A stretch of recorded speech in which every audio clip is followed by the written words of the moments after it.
Hello everyone. चलिए start करते हैं अपने आज के सेशन को, जहां पे आप सबको पता है हम डिस्कस करने जा रहे हैं जनरल एग्रीकल्चर। ठीक है, आपको पता है कि यार जनरल एग्रीकल्चर एक वो पोर्शन है जहां से बहुत ही बेसिक सा क्वेश्चन आता है और हमें ये किसी भी एग्जाम की अगर बात करें हमें ये कभी करनी ही नहीं चाहिए कि हम जनरल के क्वेश्चन गलत करके आ रहे हैं। ठीक है, मानते हैं कि पैथोलॉजी वगैरह थोड़ा डिफिकल्ट होता है, उनको याद करना होता है, आपको याद यहाँ भी करना पड़ेगा, लेकिन अब यहाँ पे देखेंगे तो बहुत ही बेसिक सा क्वेश्चन पूछा जाता है, कोई ट्रिकी नहीं, सिंपल सा क्वेश्चन आएगा। तो ये क्वेश्चन तो आपके गलत नहीं होने चाहिए, है ना। और आपको पता है कि हम एग्रीकल्चर जो है वो स्टार्ट कर रहे हैं बिल्कुल जीरो लेवल से, है ना। एकदम हम स्टार्ट करेंगे जनरल पोर्शन से और देन हम पूरा का पूरा अपने एडवांस सब्जेक्ट की तरफ चलेंगे, है ना। आप देखेंगे तो आपको समझ में आएगा कि अगर हम एग्जाम की ट्रेंड की बात करें, मैं 2 मिनट थोड़ा टाइम लेता हूँ बात करने के लिए, क्योंकि समझाना जरूरी है कोई सब्जेक्ट कोई सी भी आपका सेशन को स्टार्ट करने से पहले, ताकि आप एक सही ट्रैक पे रह सकें। आपको अगर एग्जाम का ट्रेंड पता होगा तो पहले क्या हुआ करता था, आपको पता है कि हम हमारे एग्जाम में जनरल एग्रीकल्चर आता है, करंट अफेयर आता है, मैनर आता है और आपका मेजर सब्जेक्ट आते हैं, है ना। अब देखेंगे तो करंट अफेयर भी आपके एग्जाम में आते हैं, आपके जनरल एग्रीकल्चर भी आते हैं, है ना। और पहले हुआ क्या करता था कि मेजर सब्जेक्ट अगर आप एएफओ के नाम पे चले जाएं, है ना, नबार्ड के नाम पे चले जाएं, तो लोग उठा लेते थे agronomy, plant pathology, horticulture, soil science. लेकिन अब देखेंगे तो आपको ऐसा समझ में आएगा कि ज़्यादातर जो क्वेश्चन है आपके करंट अफेयर से देखने को मिलेंगे, जनरल एग्रीकल्चर से देखने को मिलेंगे और आपको मिलेंगे माइनर सब्जेक्ट से, है ना। आप देखेंगे तो आपका एनिमल हस्बेंड्री, फिशरी हो गया, सेरिकल्चर हो गया, एपीकल्चर हो गया, तो यहाँ से आपको जेनेटिक्स एंड प्लांट ब्रीडिंग हो गया, यहाँ से आपको क्वेश्चन देखने को मिल रहे हैं ज़्यादा, है ना। और हाँ, नो डाउट कि आपका सॉइल साइंस, आपका एग्रोनॉमी, प्लांट पैथोलॉजी, हॉर्टिकल्चर, ये सब भी इंपॉर्टेंट है, लेकिन आपको यहाँ ये बताने का मेरा मकसद है कि आपको उतना ही एफर्ट जितना आप मेजर सब्जेक्ट के लिए करते हो उतना ही आप माइनर सब्जेक्ट के लिए भी करना पड़ेगा आपको।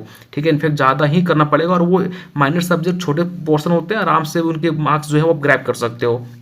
ठीक है, तो गाइज सिंपल सी बात है कि अगर आप जीरो लेवल से हो, आपको नहीं कुछ समझ में आ रहा है, देन ये सेशन में आपके लिए प्लानिंग किया हूँ, जिनको वो अच्छे लेवल पे हैं उनके लिए एक प्रॉपर रिवीजन सेशन जो है वो हम यहाँ पे लेके आए हैं। आपको पता है कि हम बाकी जो क्लासेस चलते हैं आपके, हम वैसे यहाँ पे नहीं पढ़ने वाले, हम यहाँ पे पीपीटी ना ही पीडीएफ, हम यहाँ पे आपको मैं वो नोट्स बताऊँगा जो मैंने खुद से फ्रेम करी हैं, और प्रॉपर वे में हाईलाइटेड नोट्स के साथ हम डिस्कस करेंगे सारे कंसेप्ट को, और सारे आपके टेबुलर फॉर्म में होंगे।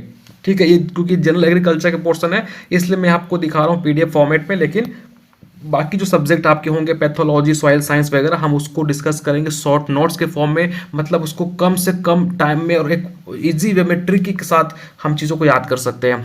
ठीक है, चलिए गाइस स्टार्ट करते हैं, टाइम काफ़ी ज़्यादा हो गया है। जनरल एग्रीकल्चर, सबसे पहला आता है टर्म एग्रीकल्चर। ठीक है, एग्रीकल्चर आपको पता है एक ब्रॉड टर्म है ना, और काफ़ी ज़्यादा हमारा इवोल्यूशन में ये हेल्प करी है। पहले आपको पता है इंसान हंटर क्या करता था, आपको पता है ना, 4 फेज आपको अगर देखेंगे तो पहले हंटर आया, फिर पास्टोरल आया, फिर आपका क्रॉप कल्चर आया, फिर आपका ट्रेड आया। ठीक है, ये हमारे इंपॉर्टेंट फेजेस रहे हैं। तो पहले लोग क्या करते थे कि यार मतलब जानवर को मारना, ठीक है, क्योंकि लोग उस टाइम उतना क्रॉप हमारा एग्रीकल्चर आया नहीं था, तो लोग क्या करते थे, जानवरों को मारा करते थे, है ना। अगर वहाँ पे कुछ दिक्कत हो गया फिर वहाँ से फिर वो मूव कर गए, किसी और जगह पे चले गए, है ना। तो कहीं ना कहीं आप देखेंगे तो इंसान सेटल नहीं था, यहाँ मूव कर रहा है, वहाँ मूव कर रहा है, क्योंकि जस्ट उसको रिक्वायर होता था कि हमें एक अच्छा पानी मिल जाए, अच्छा शिकार करने के लिए हमें जंतुएं मिल जाए। पर लोग वैसे क्या करता था, हंटर क्या करते थे। देन हुआ क्या कि थोड़ा एग्रीकल्चर हमारे अस्तित्व में आना स्टार्ट हुआ, तो लोग एक जगह पे सेटल होना स्टार्ट कर गए, क्योंकि आपको पता है कि अगर हम हमारा ये फार्म है, यहाँ पे हम रह रहे हैं और यहाँ पे हमने खेती करी है, तो ऐसा तो नहीं करेंगे ना कि हम इस खेत को छोड़ के कहीं और शिफ्ट कर जाएंगे, ऐसा तो नहीं करेंगे। इसको हमें यहाँ पे लगाएं, अपने फसल को लगाए हैं तो कुछ उम्मीद के साथ लगाए हैं, है ना। तो लोग यहाँ पे इससे फायदा ये हुआ एग्रीकल्चर आने से कि लोग एक जगह पे रुकना स्टार्ट कर दिए, स्टैग्नेंट होना स्टार्ट कर दिए, है ना। देन यहाँ से फिर हमारा ये चीज़ पता चला कि नहीं यार, अब इसमें क्या हो रहा है कि हम लगा तो क्रॉप को रहे हैं, लेकिन इससे हमें प्रॉपर जो यील्ड मिलना चाहिए, प्रॉपर उत्पादन मिलना चाहिए, वो नहीं मिल रहा। तो कहीं ना कहीं यहाँ से कंसेप्ट आया कि नहीं, अब हम क्या करेंगे, मिट्टी को थोड़ा सा मैनिपुलेट करना हम स्टार्ट करेंगे, मिट्टी को पलटेंगे, थोड़ा उसको अच्छे तरीके से फ्रेम करेंगे, उस पर प्रॉपर रेज एंड फरो बनाएंगे, और देन हम अब क्रॉप को लगाएंगे। तो वहाँ से आपके अस्तित्व में क्या आ गया, एग्रोनॉमी। ठीक है। उसके बाद फिर लोगों ने देखा कि ठीक है क्रॉप लग गया है ना, वहाँ पे फिर देखा कि यार हम तो केवल कुछ ही क्रॉप को लगा रहे हैं, जैसे अगर हम वीट लगाएं तो पूरा वीट ही लगाए हैं, लेकिन बीच में कुछ और हमारे पौधे ग्रो कर जा रहे थे छोटे छोटे घास के फॉर्म में, तो वहाँ से हमारा वीट साइंस आया। फिर देखा कि यार इसमें हमारा क्रॉप तो लग रहा है लेकिन उसमें बहुत सारा हमारा पेस्ट लग जा रहा है, बीमारियाँ हो जा रही हैं, तो वहाँ से हमारा प्लांट पैथोलॉजी आया। तो इसी तरीके से आपके एग्रीकल्चर के अलग अलग ब्रांचेस हमारे आते चले गए। और फिर आपको पता है ना कि जब ये हमारा मिट्टी का मैनिपुलेशन करते हैं तो हमको समझ में आया कि नहीं, हम क्योंकि अगर हाथों से करें, क्योंकि हमारे पास टूल्स नहीं थे, औजार नहीं थे, तो अगर हम हाथों से करेंगे तो काफ़ी लंबा टाइम लगेगा। तो कहीं ना कहीं यहाँ से आप देखेंगे कि जो हमारे मॉडर्न मैकेनाइजेशन होना स्टार्ट हुआ और यहाँ से हमारा एग्रीकल्चर इंजीनियरिंग हमारे पास आया, जहाँ से हम आज जो हैप्पी सीडर, लक्की सीडर जो भी यूज़ करते हो, सीडल वगैरह, वो हमारा यहाँ पे आना स्टार्ट हुआ। तो कहीं ना कहीं इस तरीके से हमारा एग्रीकल्चर जो है वो हमारे अस्तित्व में आया आफ्टर जब हमारे पास एक अच्छा खासा प्रोडक्शन आ गया। आपको पता है ना कि पहले हमारे पास हुआ करता था बार्टर सिस्टम, जहाँ पे लोग ऐसे क्या करते थे कि हम आज धान, आज से सपोज कि आपके पास धान ज़्यादा है, मेरे पास गेहूँ ज़्यादा है, तो हम थोड़ा धान आपको दे दिया, आपने थोड़ा सा हमें गेहूँ दे दिया, मतलब कि हम एक्सचेंज किया करते थे। ठीक है, हमने कोई पैसा हुआ नहीं करता था, हम आपको कुछ सामान दे दिए, बदले में आपको कुछ सामान दे दिए, तो इसी को बोलते थे बार्टर सिस्टम। ठीक है, लेकिन जब हमारा प्रॉपर देखेंगे तो अच्छा खासा जो है वो खेती होना स्टार्ट हो गया, है ना। तो अब हम देख रहे हैं कि कुछ हम अपने फैमिली के कंजम्पशन के लिए रख रहे हैं, मतलब सब्सिस्टेंस के लिए रख रहे हैं, अपने आजीविका को चलाने के लिए हम कुछ अनाज को रख रहे हैं। तो अब देख रहे हैं कि हमारा अब कुछ ज़्यादा बच जा रहा है, ठीक है, तो उसको हमने मार्केट में बेचना स्टार्ट किया। ठीक है, जहाँ से हमारा प्रॉफिट और लॉस और जहाँ इनकम वगैरह की बातें होनी स्टार्ट हो गई, और वहाँ से हमारा फिर एक एग्रीकल्चर इकोनॉमिक्स अस्तित्व में आया। तो देख पा रहे हो कि इस तरीके से हमारा कहीं ना कहीं पूरा एग्रीकल्चर जो है वो इवोल्यूशन हुआ है इस तरीके से। ठीक है गाइस, इतनी बातें समझ में आ गई आपको। चलिए नो, बस समझते चलना, आपको एक पल नहीं लगेगा कि हमें मतलब बोरिंग वाला फीलिंग नहीं आ रही है आपको, और आपको सारे कंसेप्ट समझ में आ जाएंगे आसानी पूर्वक। ठीक है नो, अब देखो इतनी बातें समझ में आई, हमने थोड़ा सा इवोल्यूशन के बारे में बातें किया। अब यहाँ पे देखेंगे तो अब 3 टर्म आपके पास आएगा, और कहीं ना कहीं ये टर्म हमें कंफ्यूजिंग करते हैं। नो गाइज, एग्रीकल्चर, एक और इससे मिलता जुलता टर्म है आपका फार्मिंग, और एक है आपका क्रॉपिंग। अब तीनों में डिफरेंस क्या होता है बता सकते हो आप लोग, एनीवन, कि एग्रीकल्चर, फार्मिंग और क्रॉपिंग में क्या डिफरेंस होता है। देखो, अगर हम बात करें एग्रीकल्चर, आपको पता है कि एग्रीकल्चर में केवल खेती बाड़ी करना नहीं आता। ठीक है, आप क्योंकि अगर कॉलेज में होंगे तो आपको पता है कि एग्रीकल्चर के अंदर हम खेती बाड़ी भी करते हैं, जो प्लांट में बीमारियां लगती हैं उनके बारे में भी पढ़ते हैं, कहीं ना कहीं हम मार्केट से रिलेटेड चीज़ों को भी पढ़ते हैं, मतलब किससे इसको सेल करना है, क्या इनके प्रॉपर चैनल होते हैं सेलिंग करने के, है ना। इनके अलावा हम यहाँ पे जो नॉलेज होता है हमारे पास, जो केवीके हमारे बनाए गए, जो एग्रीकल्चर यूनिवर्सिटी बनाई गई, कहीं ना कहीं वो उस पर एक्सपेरिमेंट करते हैं, नए नए वैरायटी को हमारे तक लाते हैं, कुछ नॉलेज हम किसानों को देते हैं, कुछ हम लोग कुछ नॉलेज देते हैं, है ना। तो कहीं ना कहीं नॉलेज का भी एक्सचेंज होता है, जिसको हम एक्सटेंशन एजुकेशन बोलते हैं। ठीक है, तो यहाँ पे देखेंगे तो हमारे बहुत बड़ा टर्म है हमारा एग्रीकल्चर, जिसमें सारा का सारा पोर्शन खेती बाड़ी से लेके, है ना, मार्केटिंग से लेके आपका पूरा का पूरा जो नॉलेज आप एक्सचेंज करते हो, एक्सटेंशन एजुकेशन, वो हमारा एग्रीकल्चर में आता है। लेकिन अगर हम फार्मिंग की बात करें तो फार्मिंग में केवल आपका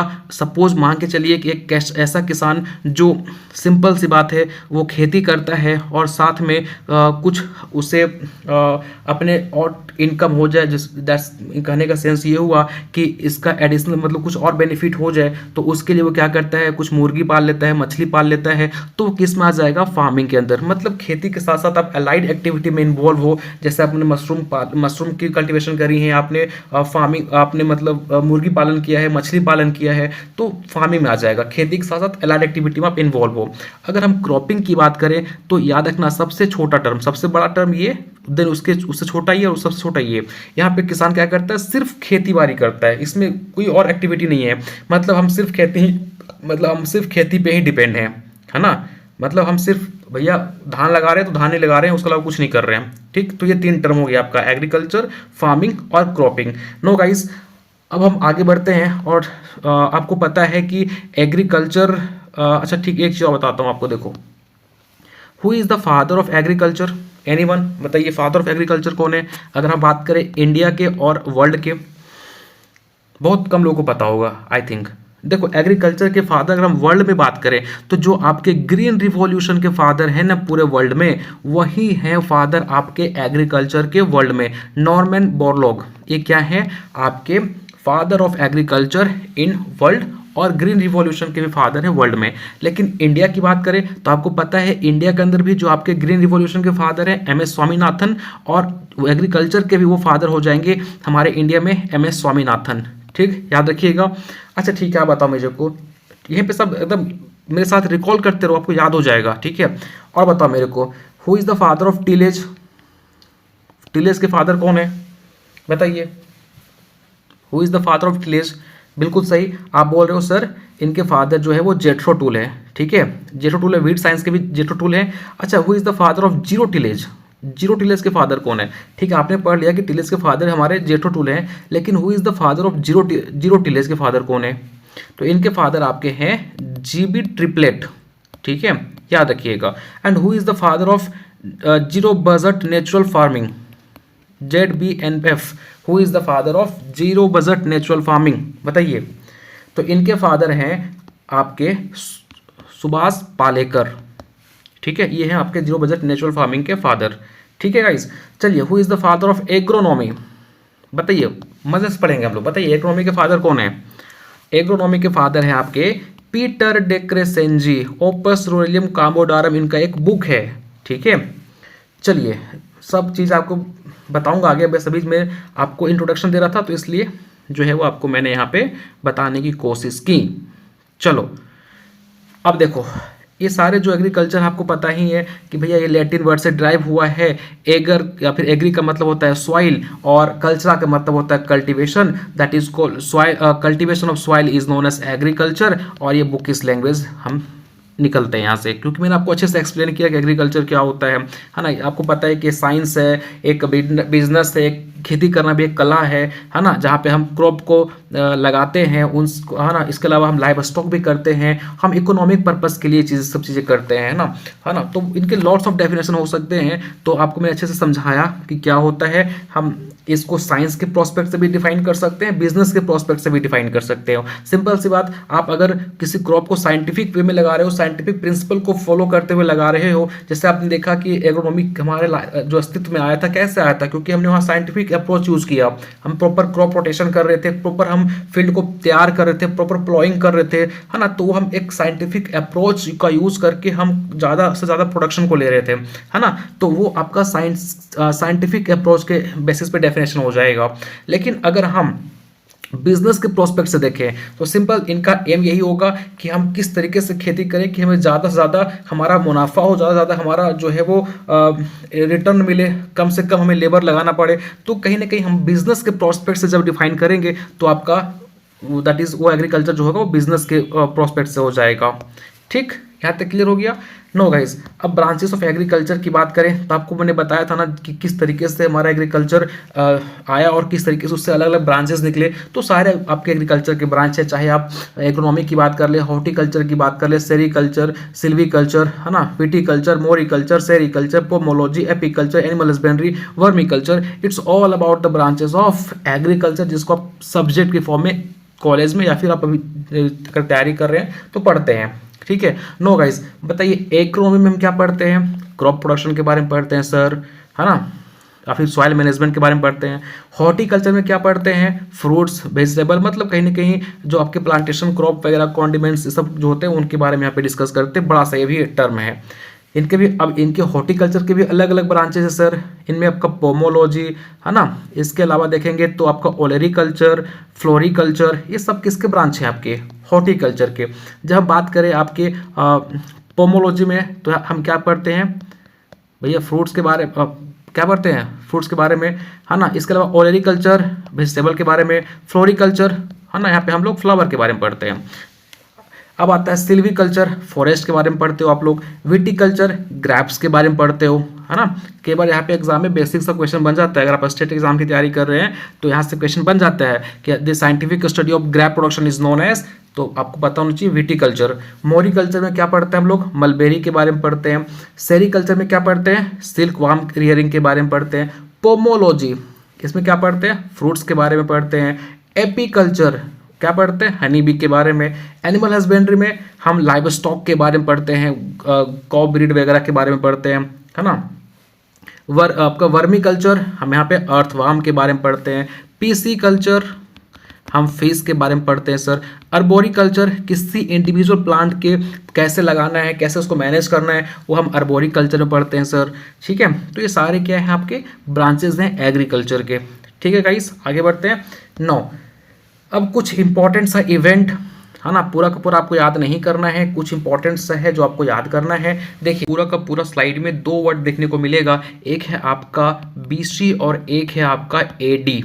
ठीक है, दोनों में क्या डिफरेंस है गाइस, देखो BC that is called before Christ, है ना, और एडी क्या होता है आपका एनो डोमिनी, एनो डोमिनी। ठीक है, याद रखिएगा एनो डोमिनी।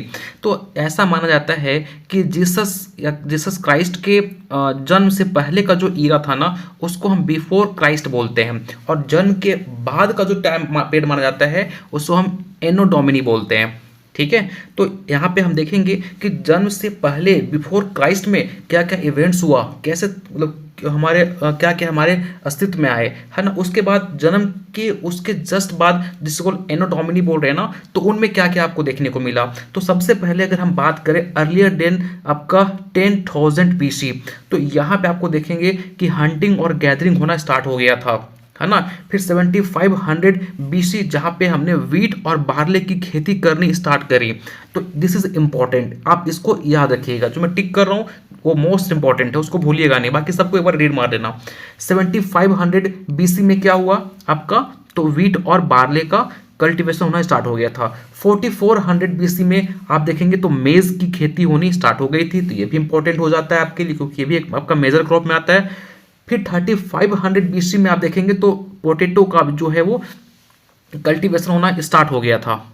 ठीक, अब 3400 BC जहाँ पे हमने व्हील चेयर बोलते हैं यार, सॉरी, व्हील का हमने खोज कर लिया था, है ना, मतलब पहिया का हमने खोज कर लिया। क्योंकि हुआ करता था भाई, देखेंगे तो किसान अपना काटता था, उसको माथा पे ला के, आज भी देखेंगे गांव में ऐसा होता है, लेकिन जहाँ पे हमारे प्रॉपर रोड बने हुए वहाँ पे हम कहीं ना कहीं ट्राई करते कि हमारा जो ट्रैक्टर वगैरह हो गया, चाहे व्हील्स जो भी हमारे पास सकड़ वगैरह हुआ करता था, तो उसके तहत हम जो है अपने सामान को ले आए।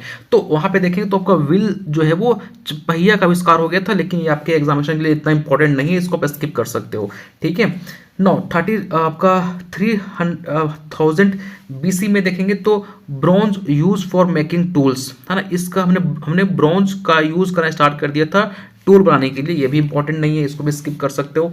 9, आगे आता है 2900 BC जहां पे हमने प्लॉव को खोज दिया भैया, प्लॉव वाज इन्वेंटेड, है ना, और यहीं से हमने इरिगेटेड फार्मिंग भी स्टार्ट करी है। तो ये इंपॉर्टेंट हो जाता है आपके एग्जामिनेशन के लिए। 2300 BC पूछा गया है जहां पे हम चिकपी, कॉटन, मस्टर्ड की खेती करने स्टार्ट कर दिए। This is again very very important.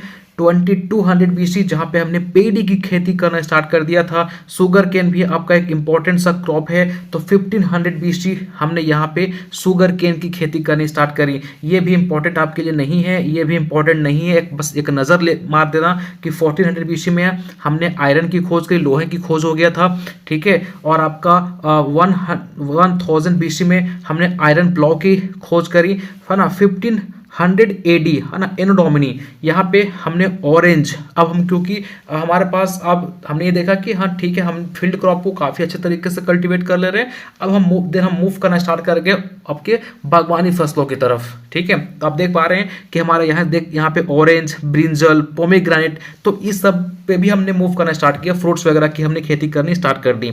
ठीक है, कब, 1500 AD।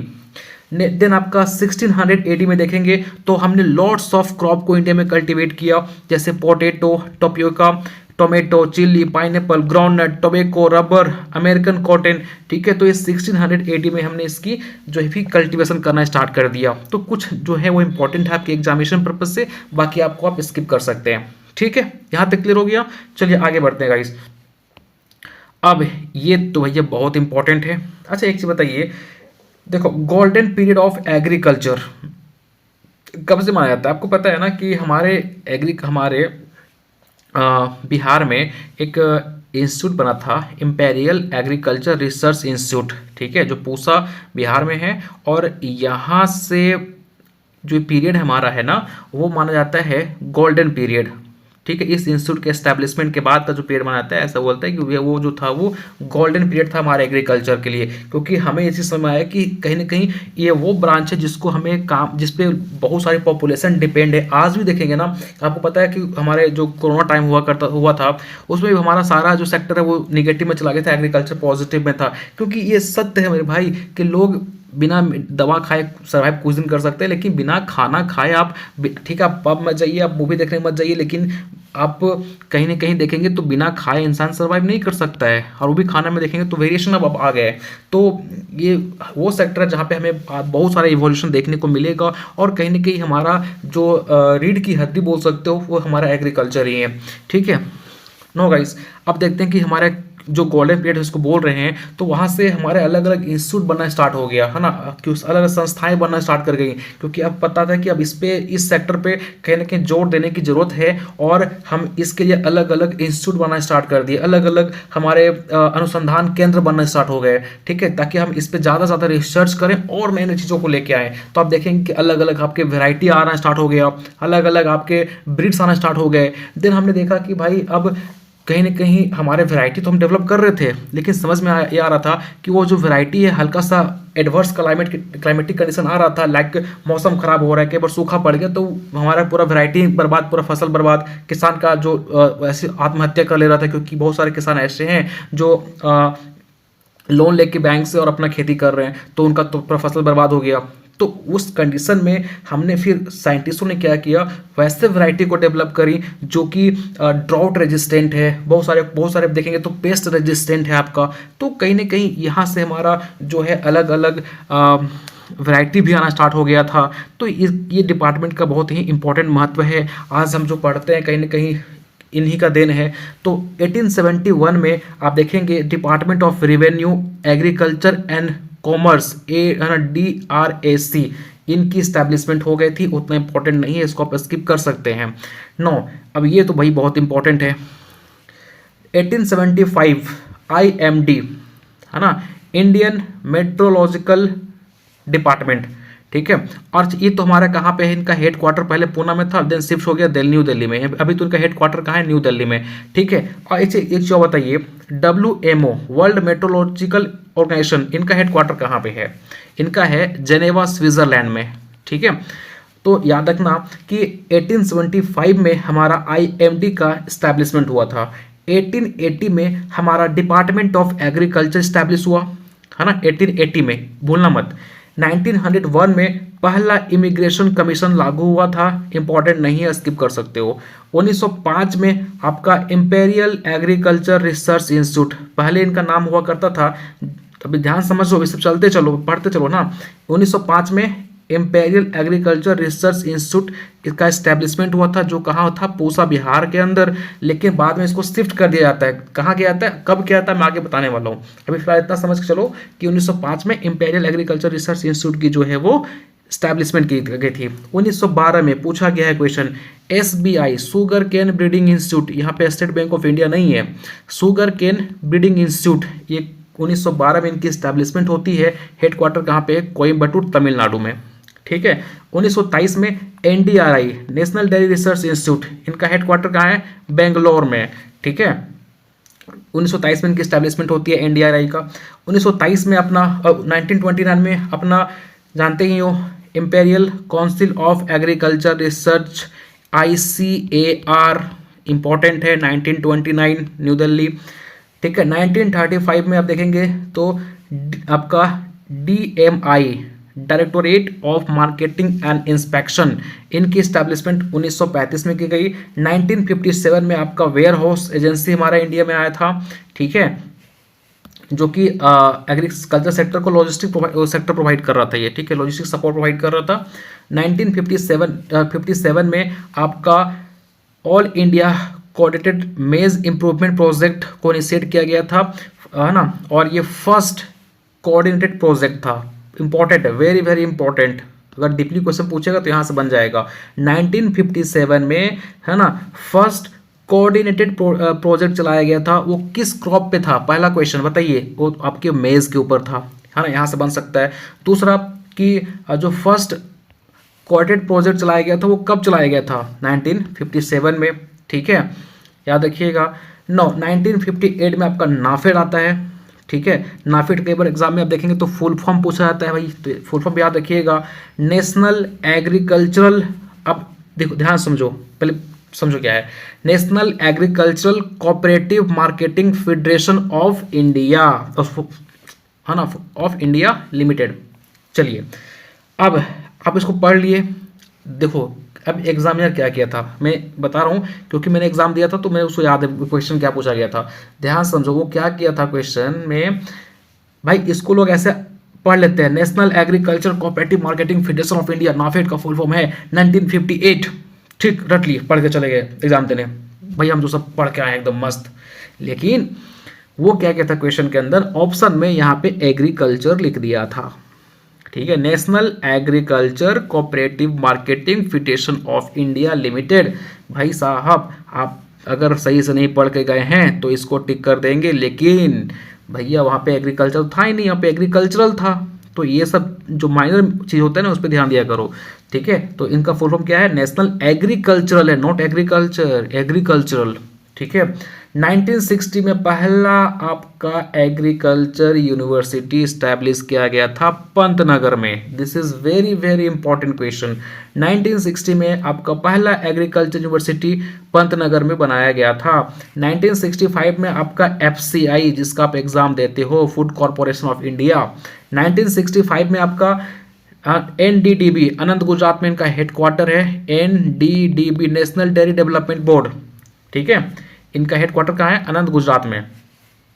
हाँ ये तो आप सब जानते होंगे, इसमें बताने वाली बात है नहीं। 1965 से 1967 का पीरियड, ये वो पीरियड माना जाता है, इधर जो पीरियड था ना उसमें हुआ क्या था कि भैया ठीक सब कुछ चल रहा था लेकिन हम उतना प्रोडक्शन लेके नहीं आ पा रहे थे, कई बार भूखमरी की समस्या देखने को पड़ रही थी, कई बार हम पूरा का पूरा किसान जो है वो घाटे में चल जा रहा था। तो 1965 से 67 का पीरियड ये वो पीरियड था जहाँ पे वो साइंटिस्ट डॉक्टर नॉर्मन बोरलॉग और एमएस स्वामीनाथन, इन्होंने बहुत हद तक अच्छा खासा कंट्रोल किया।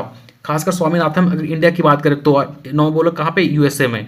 तो इन्होंने क्या किया, बहुत हद तक हमारे आज जो हम अच्छा खासा प्रोडक्शन ले पा रहे हैं, हाई यील्डिंग वैरायटी लेके हमारे जो लेके आए, है ना, मतलब एग्रीकल्चर को बदल के रख दिया पूरा। बोलते हैं ना कि एक वो होता है ना कि हम ऐसे से चल रहे थे, ऐसे से चल रहे थे, देन हमें यहाँ पे वो ठोकर लगी कि भैया हम सीधे यहाँ से ऊपर ही लॉन्च हो गए।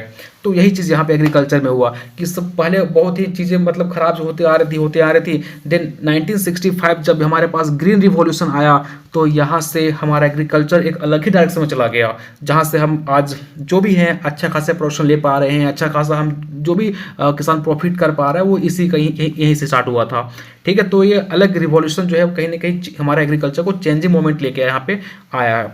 तो ग्रीन रिवॉल्यूशन यहाँ पे स्टैब्लिश हुआ था, आपको स्टार्ट हुआ था, पता ही है आपको, जहाँ पे हाई यील्डिंग वैरायटी को इंट्रोड्यूस किए, वीट राइस पे मोस्टली काम हुआ था, ठीक है। पूछा था कई बार एग्जाम के में कि भाई ग्रीन रिवॉल्यूशन में किस क्रॉप पर अच्छा खासा काम किया गया था, तो वीट और राइस के ऊपर, जहाँ पे मैक्सिमम पॉपुलेशन जो है उस पर डिपेंड है ना। हमने अच्छे खासे पेस्टिसाइड वगैरह को यहाँ पे इंट्रोड्यूस किया। 1966 में आपके सेमी ड्वार्फ राइस की वैरायटी आई, TN1 और IR8, ठीक है। मैं आपको पढ़ाया हूँ पेडी के अंदर, मैं फिर से पढ़ा दूंगा कि भैया TN1 जो कि ताइवान से आया था और IR8 जो है वो आपका कहाँ से, IRI से आया था 1964 और आपका ये 1965, ठीक। 1975 की बात करें तो पहला RRB बैंक, मैं इसको थोड़ा इरेज कर देता हूँ, ठीक है। देखो ये इंपॉर्टेंट है, आपको याद करना पड़ेगा, आप कैसे भी याद करेंगे लेकिन आपको याद करना पड़ेगा, इसको क्वेश्चन पूछा जाता है। तो याद रखिएगा 1975 में आपका पहला RRB bank, regional rural bank establish होता है, जिसको हम उस टाइम प्रथमा बैंक कहते थे, और उसका ऑथोराइज कैपिटल जो बैंक स्टार्ट होता है ना, तो उसका जो हम पूंजी रखते हैं वो कितना से, मतलब होता है ना कि हमने इस चीज़ को स्टार्ट किया तो हमने कितना से स्टार्ट किया था, दैट इज कॉल्ड 5 करोड़, ये और इसका ऑथोराइज कैपिटल था 5 करोड़।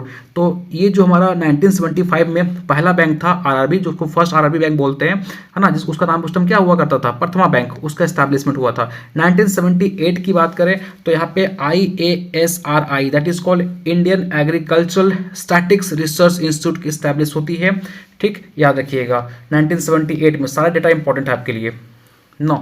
1979 में आपका NARP ये लॉन्च होता है। ठीक है, नेशनल एग्रीकल्चर रिसर्च प्रोजेक्ट। 1982 में आपका नाबार्ड हेडक्वार्टर मुंबई। ठीक है, तो 1982 में आपका नाबार्ड आया। 1984 में नेशनल हॉर्टिकल्चर बोर्ड आया, NHB। ठीक है ना। 1985 की बात करें तो क्रीडा that is called central research institute for dryland agriculture, उनको स्टैब्लिश किया गया। 1986 में अपेडा आता है, दिस इज अगेन इंपॉर्टेंट, है ना, जो कि मोस्टली एक्सपोर्ट और इंपोर्ट पे काम करता है। 1987 में आपका मैनेज आता है, दैट इज, इसका फॉर्म एग्जाम में पूछा गया, फुल फॉर्म याद रखिएगा, national institute of agricultural extension management. ठीक है, हेडक्वार्टर कहाँ पे है भैया, हैदराबाद में। ठीक है, 1998 में आपका NATP, ठीक है, नेशनल एग्रीकल्चरल टेक्नोलॉजी प्रोजेक्ट, इसको चलाया गया। 2004 के अंदर आपका नेशनल कमीशन ऑन फार्मर ये आया, ताकि जो फार्मर जो हैं वो सुसाइड जो कर ले रहे थे, तो ये गारंटी मतलब बोला कि नहीं, हम सपोर्ट करेंगे फार्मर्स का, जिसको दिक्कत है भैया आइए हमारे पास, हम उनको जो है वो मदद प्रोवाइड करेंगे। तो कहने के उनके जो सुसाइडल रेट थे, क्योंकि वही सिंपल सी बात है ना कि हमने लोन लेके, हमने सपोज या फिर किसी साहूकार से हमने पैसे उधार मांगे और बोला कि ठीक है हम इस फसल को लगाएंगे, इससे जो मिलेगा उस पर थोड़ा आपको जो है वो लौटा देंगे। बट हुआ क्या कि कई बार नीलगाय का अटैक हो गया, कई बार मौसम खराब हुआ तो आपके फसल चौपट हो गए, तो किसान अब साहूकार जो है भैया बोलेगा कि हमको मेरा पैसा दे दो, तो बोला था दे देंगे। अब उस पर हुआ क्या करता था, पहले लोग उसको जाहिर सी बात है ना कि अब उनको लोग टॉर्चर करना स्टार्ट करेगा, तो किसान उस डर से सुसाइड कर लेता था। तो उन्हीं को कम करने के लिए इस national commission on agri farmers को जो है वो इस्टेब्लिश किया गया था। 2006 में आपका NAIP national agriculture innovative project को है वो लॉन्च किया गया। तो गाइज ये सारे जो ईयर हैं वो आपको एज इट इज़ याद करने हैं। दिस इज़ अगेन मैं बोलता रहा हूँ वेरी वेरी इंपॉर्टेंट, आपके किसी न किसी एग्जाम में क्वेश्चन यहाँ से देखने को मिलेगा। ठीक है, जिसमें से कुछ है जो आप भूल नहीं सकते हो, एक SBI भूलिएगा नहीं। ठीक है, दूसरी बात कि पहला एग्रीकल्चर यूनिवर्सिटी कब आया था, 1960, भूलिएगा नहीं। एग्री यूनिवर्सिटी तो आपको याद ही है। NDDB आप याद रखिएगा। ठीक है, इसके अलावा नाबार्ड इंपॉर्टेंट है आपके लिए, है ना, RRB इंपॉर्टेंट है ना। तो ये सब। अब देखिए हम कुछ ऐसे ईयर को लेते हैं और ये ईयर किस चीज़ के लिए पॉपुलर हुआ था उनके लिए हम बात करते हैं। जैसे 2003 को हम किस ईयर के रूप में मनाए, तो ये इसको हम मनाए international year of fresh water. ठीक है, तो 2003 को मनाए हम फ्रेश वाटर के रूप में, है ना। 2004 को हम राइस के रूप में मनाए। 2005 को हम पार्थेनियम या माइक्रो क्रेडिट के लिए हम जो है वो सेलिब्रेट करते हैं। तो बस याद रखिएगा कि हमने यहाँ पे क्या है कि एक स्पेसिफिक ईयर दिया गया है और उस ईयर में हमने किस चीज़ के लिए मेजर फोकस किया या फिर वो ईयर किस चीज़ से रिलेट रखा गया। जैसे आप 2023 की बात करेंगे तो आपको पता है इंटरनेशनल ईयर ऑफ मिलेट मनाया गया था, जो कि मिलेट के लिए हम यहाँ पे बताया गया कि मिलेट को जो है वो बढ़ावा देना चाहिए, क्योंकि आने वाला कल में क्या हो रहा है कि पानी की कहीं ना कहीं कमी हो जाएंगी, तो हमारा ये क्रॉप को हम एक्सटेंड ना करें, हम इन पे भी फोकस करें, बहुत ही न्यूट्रिटिव होता है। तो ये सब चीज़ें जो है वो अवेयरनेस फैलाई गई थी। तो उसी तरीके से हमारे बाकी ईयर भी मनाया गया। जैसे 2006 के लिए अगर बात करें तो यहाँ पे आपका डेजर्ट और डेजर्टिफिकेशन के लिए माना गया। 2007 को बात करें तो वाटर के लिए अगेन, 2008 में पोटैटो के लिए, 2009 में आपका नेचुरल फाइबर, 2010 बायोडाइवर्सिटी, 11 आपका फॉरेस्ट, 12 में क्या हुआ नेशनल ये मनाया जाता है फ्रूट और वेजिटेबल के लिए, है ना। आगे देखेंगे तो आपका 2013 में बात करेंगे तो वाटर कॉर्पोरेशन। इसी तरीके से आप देखेंगे तो आपका आता चले जाएगा। ठीक है, देखिए सिंपल, तो आपको इसको एज इट इज याद करना है। 2022 तक यहाँ लिखा हुआ है। 2023 में आपको पता है मिलेट के रूप में मनाया गया था। 2024 में कैमेलिड्स मतलब कैमल के ऊपर, और 2025 में नेशनल हम मनाते हैं कोऑपरेटिव के रूप में, मतलब साइंस एंड टेक्नोलॉजी जो अभी फिलहाल हमारा चल रहा है। ठीक ना, तो ऐसा आप याद कर लीजिएगा इसको, मतलब उतना भी इंपॉर्टेंट नहीं, पूछा नहीं जाता है, बट इसको फिर भी एक बार आप एक नज़र जो है वो डेफिनेटली मार लीजिएगा। नहीं याद हो रहा है तो कोई बात नहीं। चलिए आगे बात करते हैं आपका important days in agriculture. This is again very important, इसको याद करना है आपको। 1 जनवरी को हम मनाते हैं दैट इज़ ये इंपॉर्टेंट इससे होता है क्योंकि यहाँ पे वर्ल्ड ट्रेड ऑर्गेनाइजेशन का फाउंडेशन डे है ना, वर्ल्ड वेटलैंड डे का 2 फेब को, है ना। अब देख पा रहे प्रॉपर हमने मंथली उसको अरेंज किया हुआ है ना। 28 फेब को नेशनल साइंस डे, 3 मार्च को वर्ल्ड आपका वाइल्ड लाइफ डे, 8 मार्च के क्या मनाया जाता है, इंटरनेशनल वुमेंस डे, ठीक है। तो ये इंपॉर्टेंट है आपका। अगर हमें बात करूँ कि शरीर में सबसे इंपॉर्टेंट कौन सा है वो बता दीजिए आप।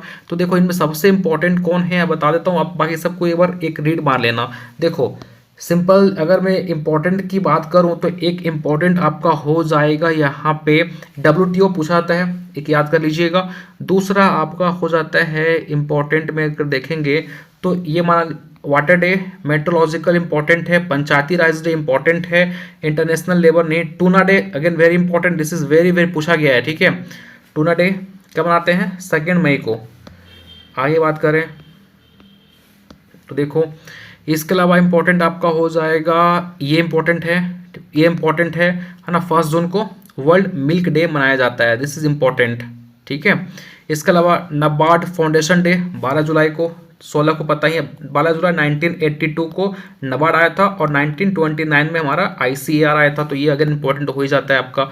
हनी बी इंपॉर्टेंट है, ठीक है। ओजोन डे ये अगेन इंपॉर्टेंट। इसके अलावा आप अवॉइड कर सकते हो। इसके अलावा world fish day important, national milk day important. देखो यहाँ पे नेशनल मिल्क डे है, यहाँ पे क्या था, वहाँ पे ऊपर देखेंगे तो वर्ल्ड था, ठीक है। इसके अलावा आप देखेंगे एग्रीकल्चर वुमेंस डे इंपॉर्टेंट है, सॉइल डे इंपॉर्टेंट है। तो आप इतना पढ़ लिख के चलिए जाइएगा, आपका काम बन जाएगा, ठीक ना। हाँ ये भी इंपॉर्टेंट, फार्मर्स डे कब मनाया जाता है, 23 दिसंबर को। और जल किसान जय विज्ञान जय जवान जय किसान जय विज्ञान, जो नेहरू जी ने नारा लगाया था, वो उस वीक कौन से वीक को हम इसके तौर पे देखते हैं, तो 23 से लेकर 29 दिसंबर का जो होता है ना पीरियड, वो जय जवान जय किसान जय विज्ञान का वीक मानते हैं हम उसको, ठीक है। 9 अगर देखेंगे तो कुछ इंपॉर्टेंट से डिकेट्स है हमारे। इंटरनेशनल डिकेट फॉर किसके लिए, वाटर फॉर लाइफ, 2005 से 15 तक ये मतलब चलाया गया, है ना। अगर न्यूट्रिशन की बात करें तो 16 से लेकर 25 तक, और बायोडाइवर्सिटी की बात करें तो 11 से लेकर 20 तक, ठीक है। इसको आप स्किप कर सकते हो, नहीं पूछेगा ये। हाँ ये अगेन ये आपका इंपॉर्टेंट हो जाता है, this is very important. Revolution in agriculture देखेंगे तो पहला आता है प्रोटीन रिवॉल्यूशन। भैया किसके लिए, ये किसके लिए इसका माना जाता है, तो फर्स्ट आपका रिवॉल्यूशन ऐसा माना, फर्स्ट ग्रीन रिवॉल्यूशन कौन था आपका, दैट सी बात है, आपका जो फर्स्ट रिवॉल्यूशन था उसको हम क्या बोल रहे थे, ग्रीन रिवॉल्यूशन। और सेकंड आपका प्रोटीन रिवॉल्यूशन है, जिसको ऐसा माना जाता है कि सेकंड रिवॉल्यूशन की तरह हमारा साबित होगा, ठीक है। तो प्रोटीन रिवॉल्यूशन हायर प्रोडक्शन किसके लिए, मोस्टली प्रोटीन के लिए ये माना जाता है। येलो रिवॉल्यूशन ऑयल सीड के लिए, स्पेशली मस्टर्ड और सनफ्लावर। ब्लैक रिवॉल्यूशन पेट्रोलियम के लिए। ब्लू रिवॉल्यूशन, ब्लू मतलब पानी कैसा होता है, आज ब्लू है पानी पानी, तो ठीक है, तो ब्लू रिवॉल्यूशन किसके लिए, फिश के लिए। ब्राउन रिवॉल्यूशन आपका जूता, मोस्टली देखो ऐसा रिलेट करके आपको याद रहेगा आपको, है ना। देखो ऐसे याद करो, देखो आप देखेंगे तो आपको सरसों तेल कैसा दिखाई पड़ता है, स्लाइटली येलो दिखाई पड़ता है ना, तो आप ऐसे याद कर सकते हो। ब्लैक पेट्रोल मोस्टली देखेंगे तो हल्का आपको ब्लैक दिखाई पड़ेगा। ब्लू बात पानी जो है वो आपका ब्लू दिखाई पड़ता है, तो भैया वो ब्लू रिवॉल्यूशन हो जाएगा। जहाँ पे फिश रहता है, सब आप रिलेट करेंगे तो याद हो जाएगा। ब्राउन मोस्टली आप जो जूता पहनते हो मोस्टली देखेंगे तो स्लाइटली ब्राउन कलर का होता है, तो लेदर या कोकोवा हो जाएगा, है ना। ये अगेन कंफ्यूजिंग और बहुत इंपॉर्टेंट, ठीक है। गोल्डन फाइबर रिवॉल्यूशन, एक होता है गोल्डन फाइबर रिवॉल्यूशन जिसमें आपका जूट प्रोडक्शन आता है, जहां पे गोल्डन फाइबर आ जाएगा, तो फाइबर कहां से निकलेगा भैया, जूट से, ठीक है। और गोल्डन रिवॉल्यूशन रहेगा तो फ्रूट हनी प्रोडक्शन, हॉर्टिकल्चर और डेवलपमेंट, मतलब कहीं ना कहीं आप देखेंगे तो जब गोल्डन फाइबर की बात किया जाएगा तो फाइबर कहाँ देखेंगे, तो जूट में, तो यहाँ देखिएगा ऐसे यहाँ देखिएगा जूट। कंफ्यूजन होता है एग्जाम के अंदर कि जूट किस में था, गोल्डन फाइबर में था कि गोल्डन में था, तो कंफ्यूज नहीं करना, फाइबर जूट, है ना। और सिर्फ अगर फाइबर नहीं है तो इसमें फ्रूट्स भी आ सकते हैं, हनी प्रोडक्शन भी आ सकता है और हॉर्टिकल्चर भी आ सकता है। अगर ग्रे पूछेगा, ग्रे कलर ग्रे रिवॉल्यूशन किसके लिए बनाया गया, तो फर्टिलाइजर के लिए, ठीक है। पिंक की बात करेगा तो अनियन, फार्मास्यूटिकल्स और प्रॉन, ठीक है। एवरग्रीन की बात करोगे तो ओवरऑल जितना भी एग्रीकल्चर है में प्रोडक्शन है सारे के सारे एवरग्रीन में आ जाएंगे, है ना। सिल्वर रिवॉल्यूशन इसमें आपका एग आ जाता है, पॉलिट्री रिवॉल्यूशन आ जाता है ना, सिल्वर फाइबर रिवॉल्यूशन। अब यहाँ पे भी कंफ्यूजन होता है, सिल्वर के पूछेगा सिर्फ सिल्वर तो भैया एग आ जाएगा और पॉलिट्री आ जाएगा, लेकिन फिर अगर यहाँ पे फाइबर आ गया ना तो फाइबर कहाँ से निकालोगे, कॉटन से, तो सिल्वर फाइबर रिवॉल्यूशन कॉटन में आ जाएगा। रेड रिवॉल्यूशन मीट टोमेटो में आ जाएगा। रॉन्ड रिवॉल्यूशन पोटैटो में आ जाएगा। ग्रीन रिवॉल्यूशन फना फूड ग्रेन मोस्टली व्हीट और आपका राइस। व्हाइट रिवॉल्यूशन जिसको ऑपरेशन फ्लड रिवॉल्यूशन बोलते हैं, ठीक है, बताइए। White revolution is also known as operation flood revolution, ठीक है।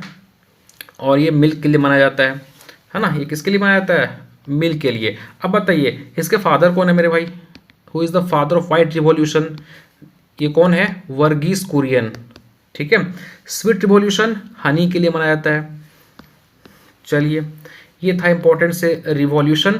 अब हम लोग गाइस नेक्स्ट क्लास में बात करेंगे कुछ इंपॉर्टेंट से पब्लिकेशन की जो आईसीआर रिलीज करता है ना, और ये भी आपके एग्जाम में पूछा जाता है, तो ये इंपॉर्टेंट है। तो नेक्स्ट क्लास में हम यहाँ से डिस्कस करेंगे, ठीक है। अभी फिलहाल आपका ये काम है कि मैं अपने टेलीग्राम ग्रुप पे प्रोवाइड कर दूंगा, ठीक है। आप हमारे टेलीग्राम ग्रुप को ज्वाइन कर सकते हैं, लिंक डिस्क्रिप्शन में गिवन है, जहाँ पे आप क्या करना कि इसको पूरा का पूरा मैंने बोला है याद करने का तरीका क्या, अगर याद नहीं होगा सर एक तो बहुत सारे आप दे दिए, याद कैसे करेंगे, सिंपल याद करने का तरीका ये है कि 2 घंटा आपको सुबह जब सो के उठते हो ना 2 घंटा सुबह, और जब सोने के टाइम जाते हो तो हल्का सा उस टाइम पीडीएफ को नज़र मार लिया करो, ठीक है। तो आप जब उस चीज़ों को 12 पढ़ेंगे ना तो याद हो जाएगा, क्योंकि आपके एग्जाम में आपको पता है कि 4 हमारे ऑप्शन रहते हैं, 5 ऑप्शन रहते हैं, है ना। तो हमें ऑप्शन को ही तो आइडेंटिफाई करना है भाई, एक तो सही आंसर लिखा रहेगा, तो आपको बस ऐसा पढ़ना है कि बस हम वो सही आंसर को क्लिक कर पाएँ, ठीक है।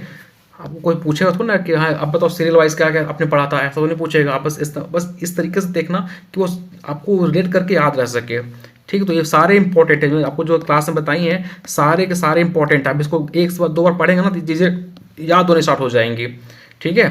अब देखो है तो आपको याद करना पड़ेगा, सारे इंस्टीट्यूट करने में याद करना पड़ेगा, ठीक है। कौन सा प्रोजेक्ट किसके लिए चलाया गया था वो भी आपको याद करना पड़ेगा। तो गाइस ये था हमारा आज का सेशन, होप्स आपको मज़ा आया होगा।